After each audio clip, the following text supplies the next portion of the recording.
È una strana malattia, è proprio la più tremenda che ci sia. Viene e mi porta via, anche se chiamo la polizia. E non mi resta che lasciarmi andare, ci sono tante cose da capire e da imparare. Buonasera a tutti, siamo alla 29esima puntata di Presenta il tuo libro e oggi abbiamo con noi la saggista scrittrice Veronica Triuzzi, che ha scritto un libro che si chiama Da tenersi sotto chiave. ed è questo qui. Sì. Veronica, di cosa parla questo saggio? Allora, il saggio analizza dal punto di vista contenutistico e dal punto di vista delle vicende editoriali tre testi sulla Sindone di Torino che tra 500 e 700 hanno avuto grosse difficoltà con la censura ecclesiastica. In particolare il testo del 500 dell'arcivescovo di Bologna Alfonso Paleotti, che si intitola Esplicazione del Sacro Lenzuolo, è un testo molto importante perché è il primo testo sulla Sindone in lingua volgare.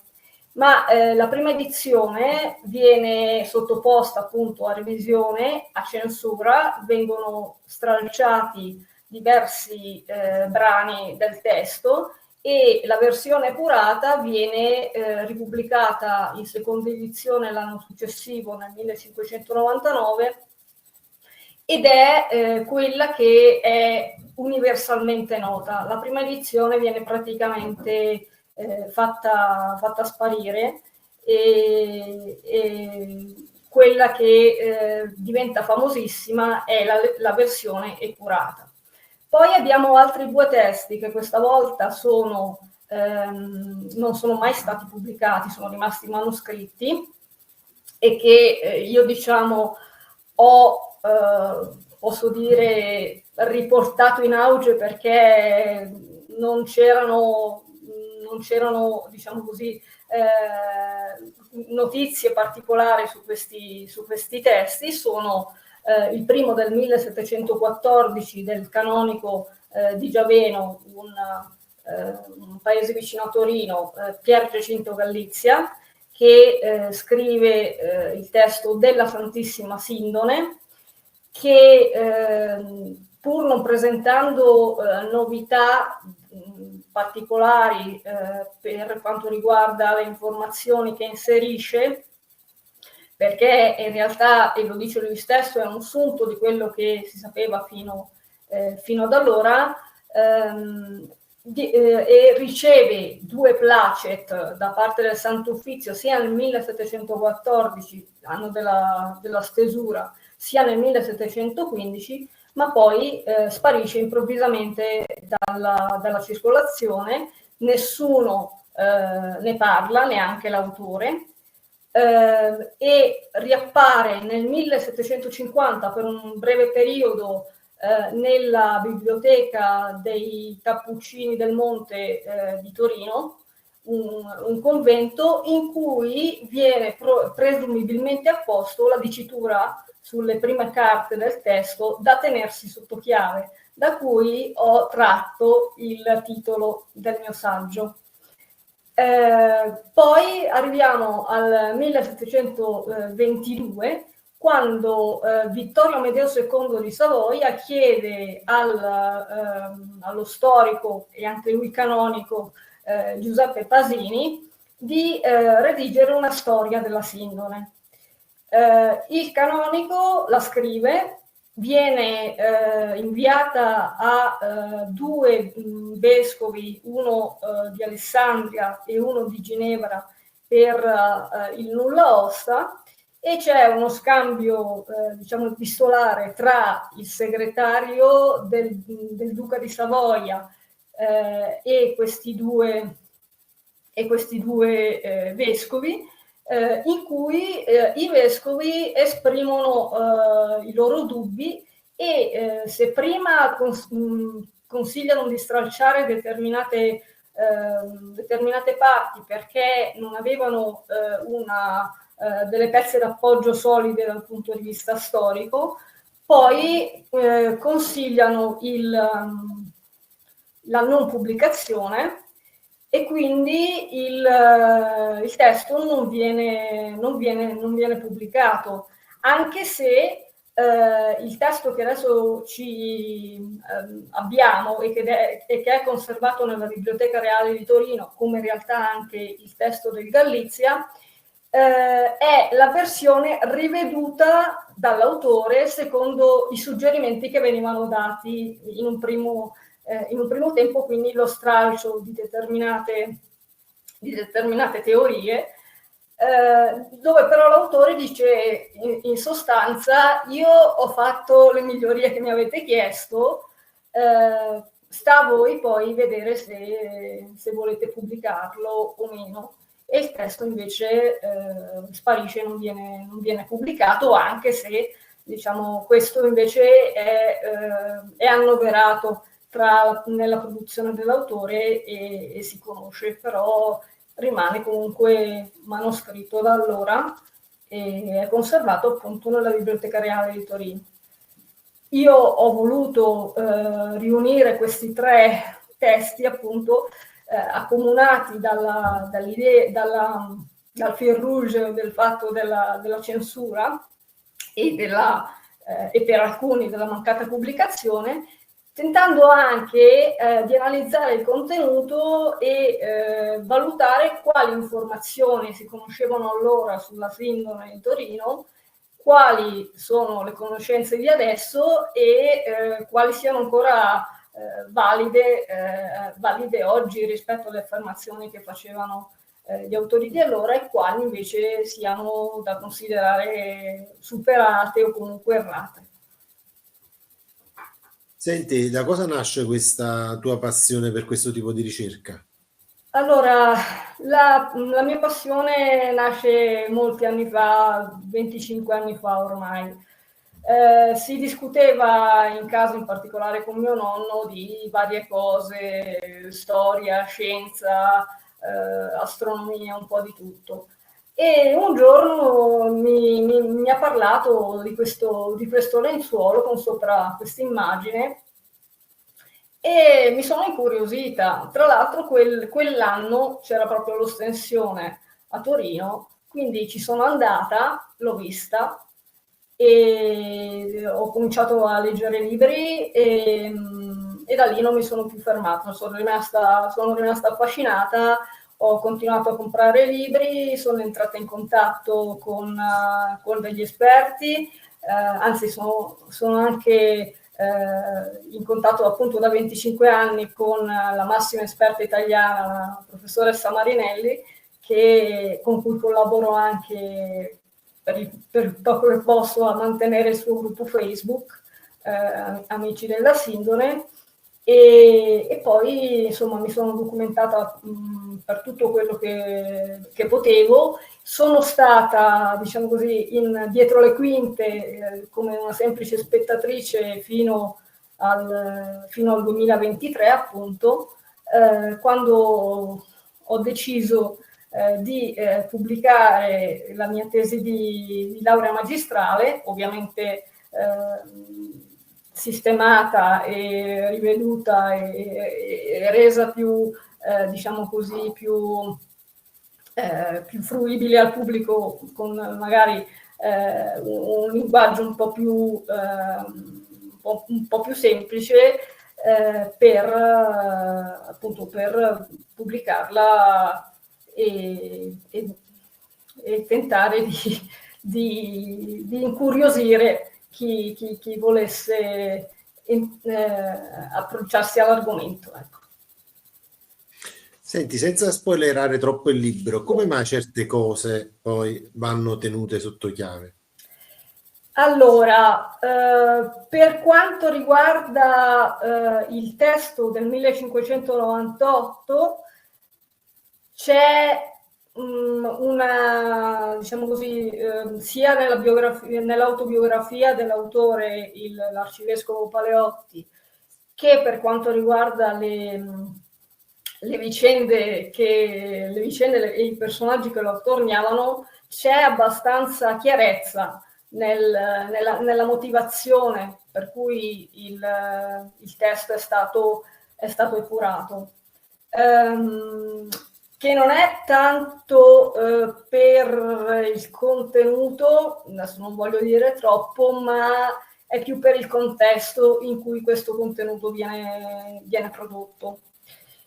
Per quanto riguarda invece il Galizia, non ci sono, almeno io non ho trovato nessuna motivazione valida, anche perché sembra appunto in tremenda contraddizione tra i due placet che vengono dati l'anno stesso e l'anno successivo, in cui si dice che non presenta assolutamente nessuna difficoltà né dal punto di vista, diciamo, della legge, dicono i revisori, perché c'era sia il revisore civile, diciamo, sia il revisore ecclesiastico, non presentavano difficoltà né dal punto di vista della legge né della morale o della teologia, quindi anzi vi fanno diversi complimenti all'autore, e su questo però non ci sono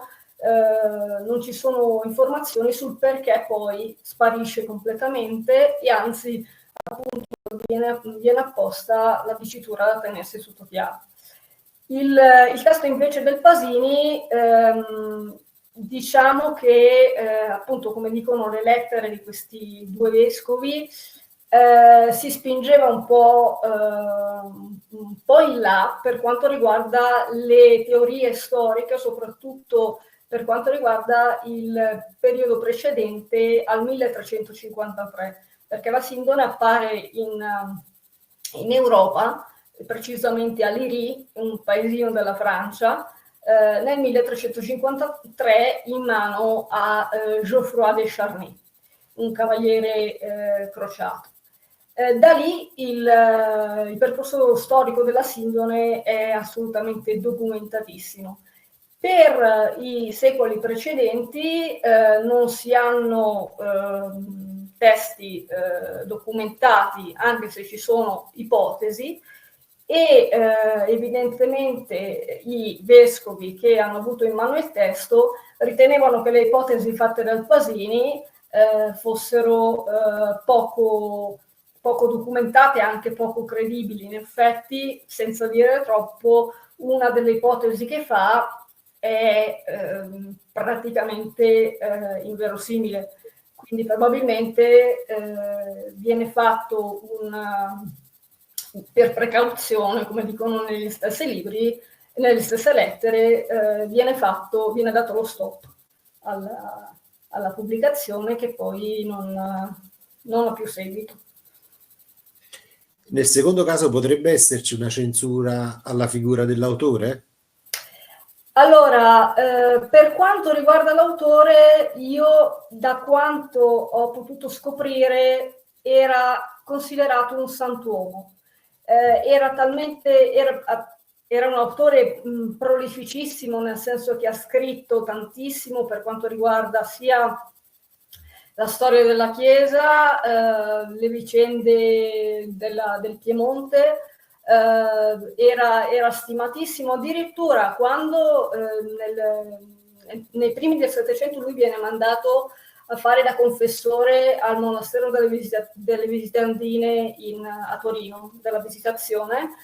Quando poi lui va via verso il 1708-1709, le monache chiedono un ritratto di quello che chiamavano Monsignor Galizia, anche se non era vescovo, era un semplice canonico, perché volevano avere un ricordo di questa persona che viene addirittura appunto viene mandata nelle valli del Ginevrine per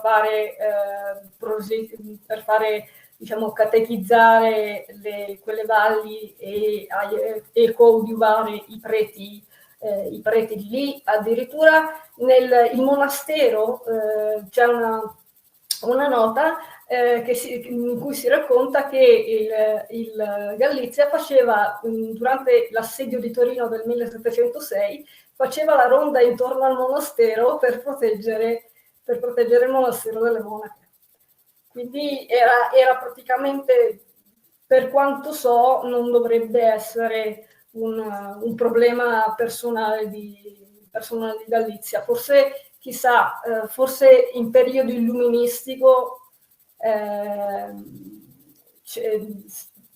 l'argomento reliquie poteva dare fastidio, oppure c'era qualche altro motivo. Per ora io posso solo fare ipotesi, ci sono solamente delle ipotesi che faccio anche nel libro, però non mi posso spingere più di lì perché appunto il testo è completamente passato sotto silenzio. Veronica, le tue ricerche fino a che anno sono andate a scavare, scendendo a ritroso, insomma? Allora, sono andata a scavare per ovviamente dall'anno di scrittura dei testi, poi fino al presente. Io mi sono messa in contatto con tutti, ho scritto a Ginevra, ho sentito Biblioteca Reale e Archivio di Stato di Torino. Ho sentito altri professori che si occupavano per esempio di libri antichi per vedere se da tenersi sotto chiave fosse una nota di possesso che fosse presente in altri testi. Ho sentito una professoressa che mi ha detto no, è la prima volta che lo vedo. Quindi io ho cercato di ricostruire tutto quello che potevo per tutti gli anni fino al presente. Si sa che per esempio il testo di Galizia si sa che arriva alla Biblioteca Reale di Torino nel 1847 e viene acquistato da Domenico Promis, che era il bibliotecario della Biblioteca di Torino, per mi pare 14 lire, adesso mi sfugge la cifra, e comunque anche lui nella descrizione del testo, nella scheda che fa al testo, si sorprende del fatto che nonostante diciamo così, i placet che vengono dati non sia mai stato pubblicato. A parte appunto la scheda Promis e il passaggio nel convento dei Cappuccini, non c'è nessun altro indizio. Anche perché appunto Promis stesso non dice da chi ha acquistato il libro, non si sa se sia rimasto nel convento fino al 1847 oppure se ci siano stati altri passaggi di mano. Il testo invece del Pasini è più documentato, in realtà è passato direttamente probabilmente dalle mani del duca di Savoia che l'aveva commissionato e che poi aveva chiesto la revisione alla biblioteca reale. Veronica, quanto temi che anche il tuo libro sia tenuto sotto chiave? Spero di no. Nel caso io più che altro temo che non interessi a pochi e in effetti è un po' difficile trovare chi si interessa di questi argomenti e chi legge saggi su questi argomenti. Io spero che appassioni come i lettori come ha appassionato me, però poi col fatto che è autopubblicato e che non è, diciamo, spinto da una grande casa editrice, forse passa anche lui sotto silenzio, senza essere tenuto sotto chiave, però è a disposizione di tutti, però diciamo che non ha questo grande risalto, insomma. Senti, stai riuscendo a trovare spazio non lo so, in presentazioni presso qualche università? No, non c'è, da quel punto di vista lì no.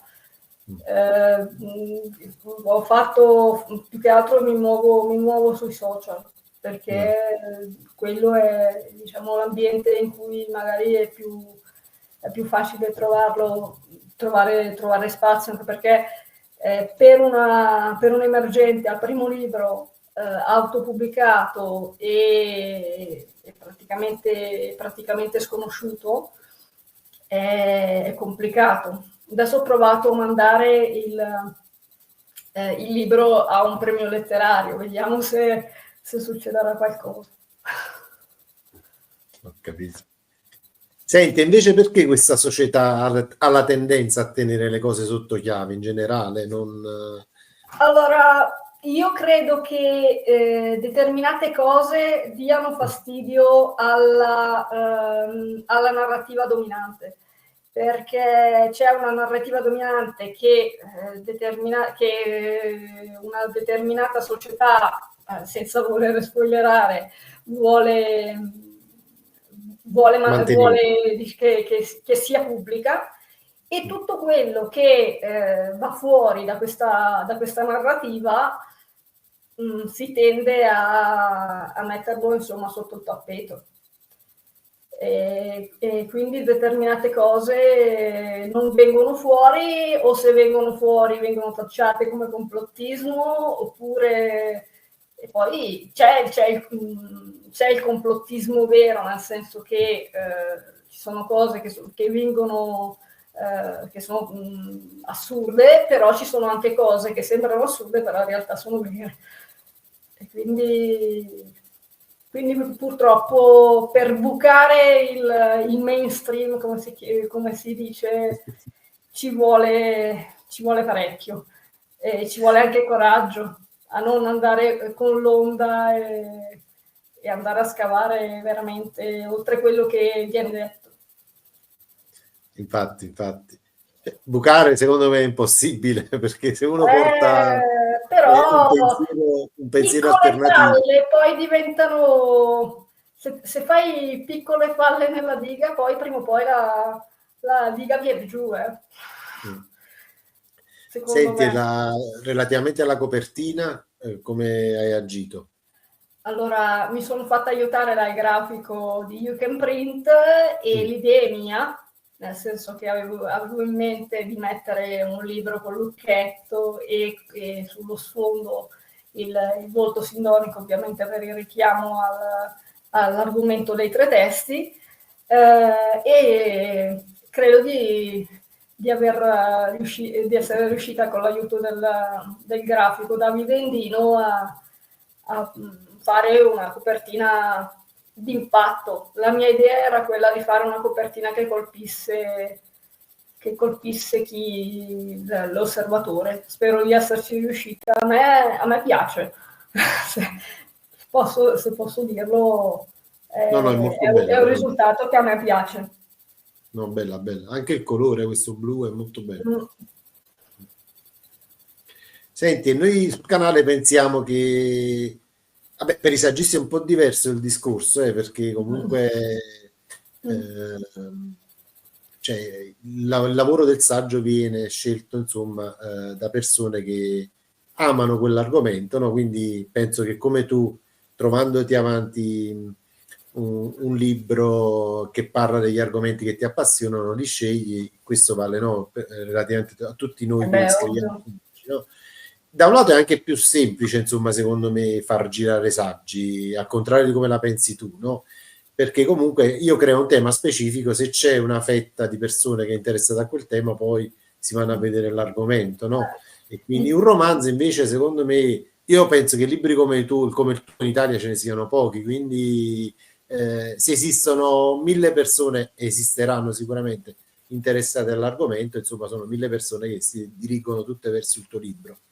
Però una domanda che si allontana un poco, no? Noi pensiamo che comunque, più che presentare libri, bisogna farsi conoscere come autori, no? Perché è molto importante, insomma, far sapere come il nostro modo di pensare, il nostro modo di muoverci nelle cose. Tu cosa pensi di questa filosofia?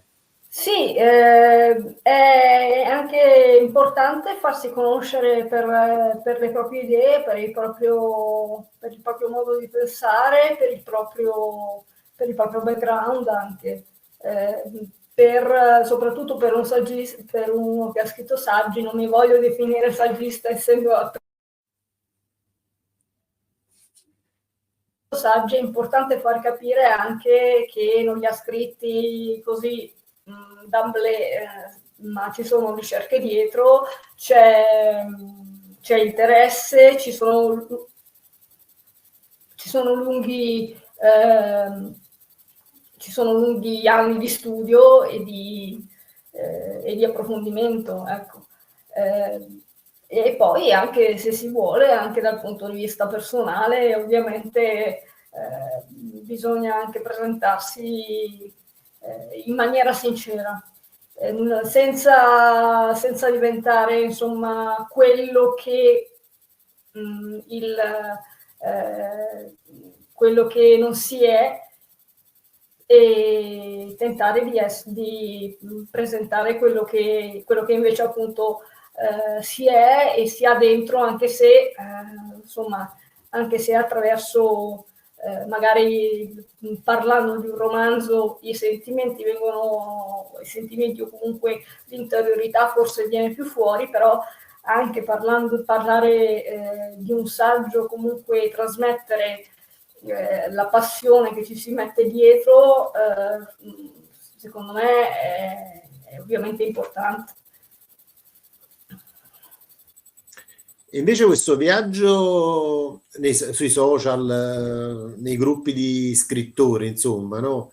A me a volte sembra alquanto strano, perché non tutti, cioè non sono molti gruppi in cui la gentilezza è di casa, e noto che è un'esperienza comune a molti autori che sono passati qui. Non lo so, io per quanto mi riguarda, più che mancanza di gentilezza, ho trovato più che altro non corrispondenza, nel senso che magari se fai delle domande magari ti rispondono, ma se per esempio presenti il libro, cerchi di coinvolgere le persone e presentare il lavoro che hai fatto, non hai nessuna risposta.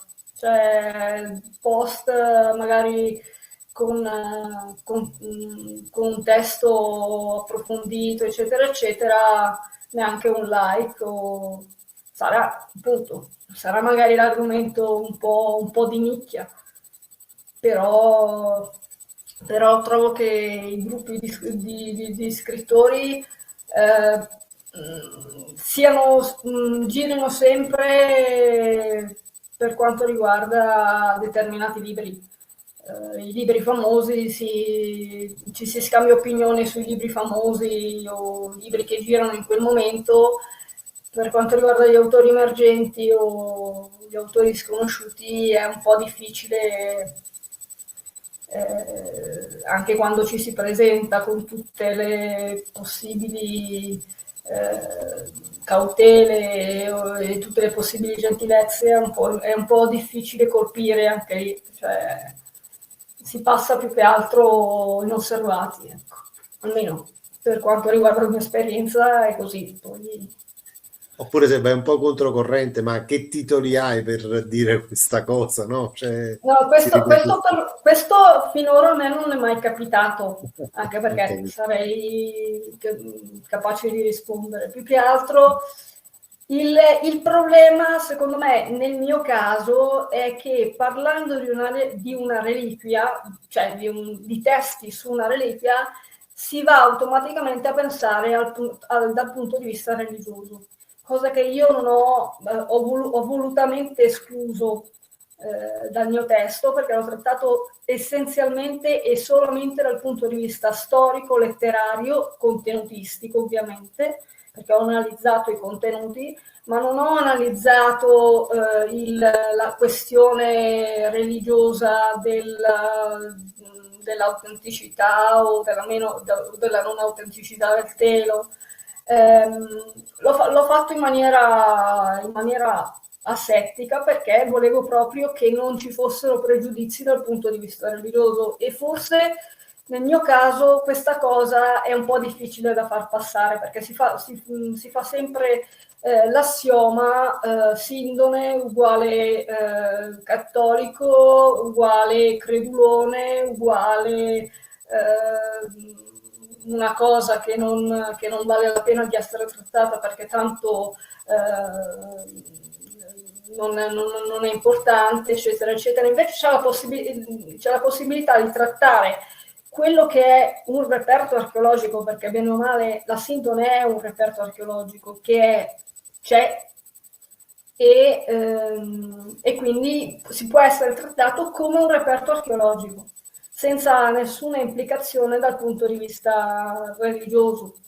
E questo è, secondo me, l'ostacolo più grosso che c'è dal punto di vista dell'argomento. Ecco. Veronica, che progetti hai prossimamente? Nuovi libri, nuove Sì, ricerche? sto provando a scrivere un romanzo stavolta. Vediamo un po', perché io trovo, per assurdo, trovo molto più difficile scrivere un romanzo che scrivere un saggio. Perché il saggio, bene o male, se conosci l'argomento, se sai dove andare a prendere le fonti, poi è tutto in discesa.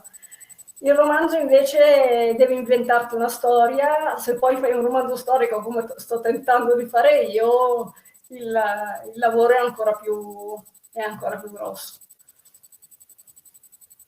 Senti, come mai un lettore dovrebbe prima di tutto comprare il tuo libro e poi insomma leggerlo?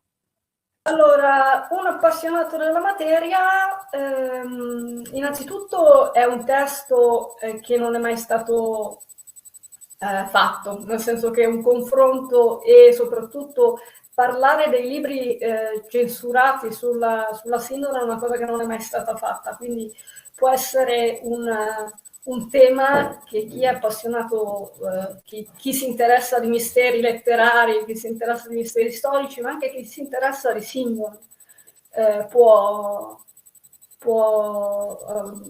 interessargli. E poi appunto è un tema che anche dal punto di vista storico è interessante, perché c'è dietro comunque un mistero che io ho tentato di svelare, e anche chi si interessa di enigmi in generale può trovare, insomma, cose interessanti, pane per i suoi denti, ecco. Senti, ci lasci con un saluto particolare? Allora, io auguro a quelli che avranno l'idea di leggere il mio libro, di poter conoscere non solo questi particolari testi, ma di conoscere magari la Sindone da questa prospettiva particolare e con gli occhi degli uomini del Cinquecento e del Settecento.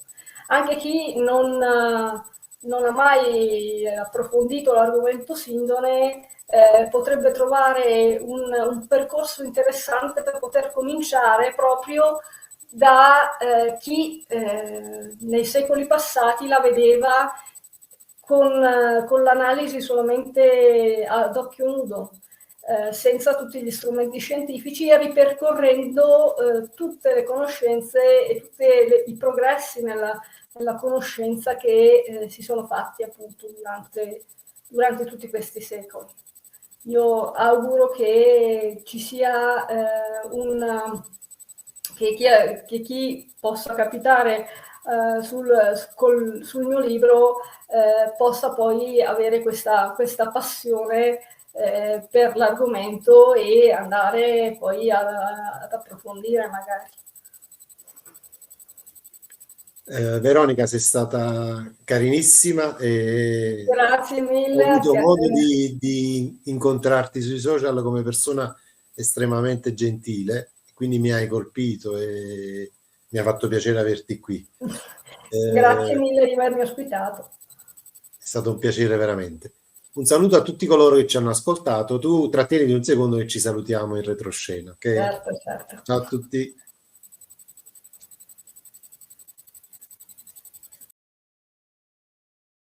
La letteratura sindonica può essere suddivisa in due periodi, quello precedente la fine del XIX secolo e quello che, dopo la prima fotografia di Secondo Pia al Sacro Telo del 1998, diede inizio alla letteratura storico-scientifica contemporanea. Tra i testi precedenti il XIX secolo, alcuni hanno avuto una genesi travagliata, ed è all'analisi dei contenuti e delle vicende di 3 di queste opere, di autori italiani, che è dedicato questo libro. Esplicazione del Sacro Lenzuolo, dell'Arcivescovo di Bologna Alfonso Paleotti, della Santissima Sindone di Gesù Cristo, del canonico Pier Giacinto Galizia e Storia della Santissima Sindone, del canonico Giuseppe Pasini, 2 delle quali rimaste inedite. Un avventuroso viaggio tra pagine dimenticate. Curiosità è una strana malattia, è proprio la più tremenda che ci sia. Viene e mi porta via, anche se chiamo la polizia. E non mi resta che lasciarmi andare, ci sono tante cose da capire e da imparare. Curiosità, ma che strana libertà, lei era qua giusto un attimo fa. Mi stordisce, mi rapisce, mi colpisce, mi stupisce.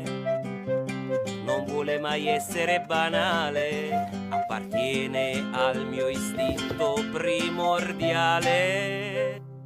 Bisogna andare fino in fondo, la curiosità mi svela il mondo.